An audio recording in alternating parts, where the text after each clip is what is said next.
কি করছো মা? এই তো গোটা সিদ্ধ খাবার বানিয়েছি কালকে, তোমাকে দিচ্ছে এখন, খাবে তুমি? কি কি বানিয়েছো? দেখো কি কি বানিয়েছি। ফার্স্টেই যেটা হচ্ছে গোটা সিদ্ধ। আচ্ছা, এটা কি দিয়ে খাবো? এটা তুমি শুধুও খেতে পারো যদি খাও তো। আচ্ছা, আর আর একটু দিয়ে দাও, দেখাচ্ছে এখান থেকে। মূলো ভাজা, আচ্ছা, আলু ভাজা, বেগুন ভাজা, ফুলকপি ভাজা, শিম ভাজা, 5 রকম ভাজা। ঠিক আছে, আচ্ছা, এবার দিচ্ছি তোমাকে পোস্ত, আলু পোস্ত। আচ্ছা,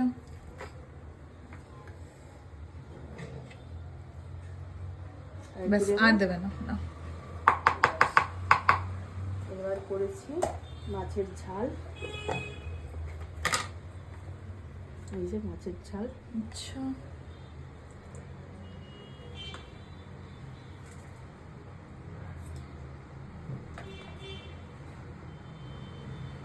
আর দেবো মাছ। না, আরো আছে নাকি? মাছের টক।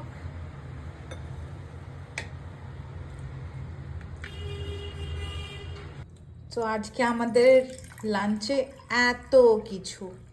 আপনাদেরও বাড়িতে গোটা সেদ্ধ হয় কিনা আমাদের কমেন্ট করে জানাবেন। ওকে দেন, বাই বাই।